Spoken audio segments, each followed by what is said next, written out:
Assalamualaikum warahmatullahi wabarakatuh.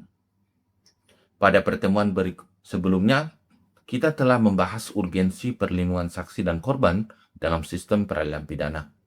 Pada pertemuan ini, kita akan mempelajari landasan normatif yang menjadi pijakan penyelenggaraan perlindungan tersebut, yaitu asas, tujuan, dan ruang lingkup perlindungan saksi dan korban.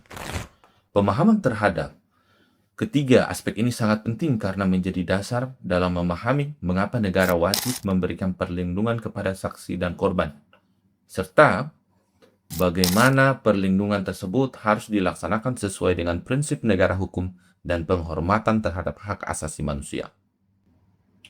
Setelah mengikuti perkuliahan ini, mahasiswa diharapkan mampu menjelaskan asas-asas yang mendasari perlindungan saksi dan korban, memahami tujuan penyelenggaraan perlindungan, mengidentifikasi ruang lingkup perlindungan yang diberikan kepada saksi dan korban, serta menghubungkannya dengan dasar hukum yang berlaku di Indonesia. Kompetensi ini menjadi fondasi untuk mempelajari hak-hak saksi dan korban, mekanisme perlindungan, serta peran lembaga perlindungan saksi dan korban. Pada pertemuan berikutnya, sebelum membahas asas, kita perlu memahami terlebih dahulu konsep perlindungan saksi dan korban. Perlindungan saksi dan korban adalah segala upaya yang dilakukan oleh negara untuk menjamin keamanan, keselamatan, dan pemenuhan hak-hak saksi dan korban selama proses peradilan pidana maupun setelah tersebut selesai. Perlindungan tidak hanya berupa pengamanan fisik, tetapi juga mencakup perlindungan psikologis, hukum, ekonomi, sosial, hingga pemulihan hak-hak korban. Dengan demikian, perlindungan dipandang sebagai bentuk tanggung jawab negara terhadap warga negara yang terlibat dalam proses penegakan hukum. Dalam penyelenggaraan perlindungan saksi dan korban, terdapat beberapa asas yang menjadi pedoman utama mendasari ketentuan Undang-Undang Perlindungan Saksi dan Korban. Berdasarkan Undang-Undang Perlindungan Saksi dan Korban, perlindungan dilaksanakan berdasarkan asas penghargaan atas harkat dan martabat manusia, rasa aman, keadilan, tidak diskriminatif, dan kepastian hukum. Asas penghargaan atas harkat dan martabat manusia menegaskan bahwa setiap orang harus diperlakukan sebagai orang yang memiliki hak-hak dasar yang wajib dihormati. Asas rasa aman bertujuan menciptakan kondisi di mana saksi dan korban dapat memberikan keterangan tanpa rasa takut terhadap ancaman atau intimidasi. Asas keadilan menghendaki adanya perlindungan diberikan secara proporsional tanpa mengabaikan hak-hak pihak lain dalam proses peradilan. Asas tidak diskriminatif memastikan bahwa setiap saksi dan korban memperoleh perlindungan tanpa membedakan suku, agama, ras, jenis, kelamin, status sosial, maupun latar belakang lainnya. Sementara itu, asas kepastian hukum menjamin bahwa setiap atau seluruh bentuk perlindungan dilaksanakan berdasarkan ketentuan hukum yang berlaku. Masing-masing asas memiliki makna yang berbeda-beda, namun saling melengkapi. Penghargaan terhadap harkat dan martabat manusia menunjukkan bahwa korban tidak hanya diperlakukan sebagai alat bukti, melainkan sebagai subjek hukum yang memiliki hak rasa aman, menjadi syarat penting agar saksi dapat memberikan keterangan secara bebas. Keadilan memastikan keseimbangan antara kepentingan korban, saksi, tersangka, dan masyarakat. Tidak diskriminatif menjamin perlakuan yang setara terhadap semua orang. Sedangkan kepastian hukum memberikan jaminan bahwa seluruh tindakan perlindungan memiliki dasar hukum yang jelas sehingga dapat dipertanggungjawabkan. Tujuan utama perlindungan saksi dan korban adalah menjamin keamanan dan hak-hak mereka selama proses peradilan pidana. Selain itu, perlindungan bertujuan mendorong keberanian masyarakat untuk memberikan keterangan secara jujur, meningkatkan efisiensi pembuktian dalam proses peradilan, mencegah intimidasi terhadap saksi dan korban, serta mewujudkan sistem peradilan pidana yang berkeadilan dengan perlindungan yang akan memiliki kepercayaan yang lebih besar terhadap lembaga penegak hukum, sehingga tujuan penegakan hukum dapat tercapai secara optimal. Ruang lingkup perlindungan tidak hanya sebatas pada perlindungan fisik. Perlindungan meliputi pengamanan terhadap keselamatan diri, keluarga, dan harta benda, kerahasiaan identitas, pendampingan hukum, identitas, bantuan medis, rehabilitasi, psikologis, fasilitas pemberian restitusi dan kompensasi, serta perlindungan selama proses penyidikan, penuntutan, persidangan, selama putusan pengadilan memperoleh kekuatan hukum tetap. Apabila masih diperlukan, dengan demikian perlindungan diberikan secara menyeluruh agar saksi dan korban dapat menjalani proses hukum tanpa mengalami tekanan dan ancaman.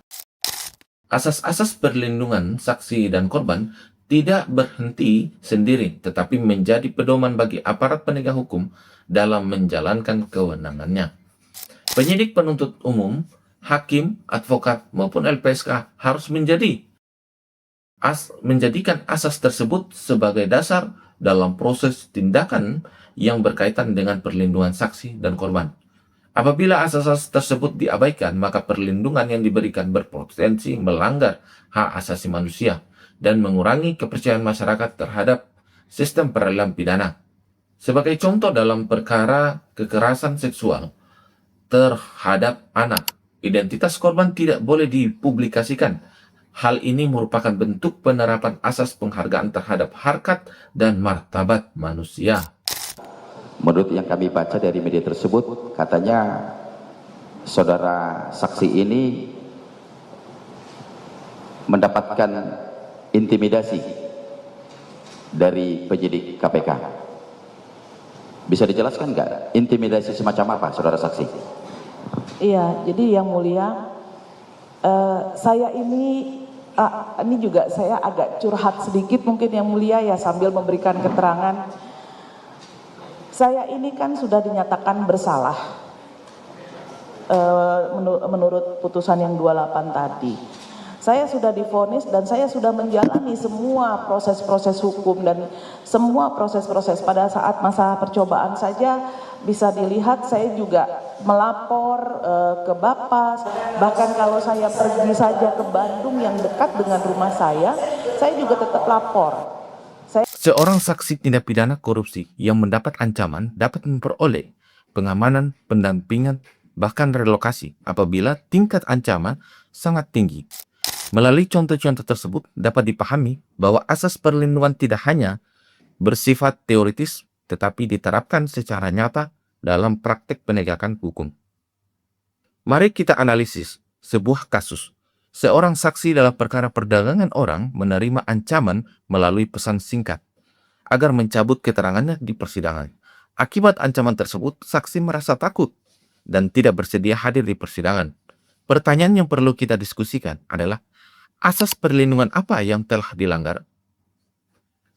Bentuk perlindungan apa yang seharusnya diberikan oleh negara?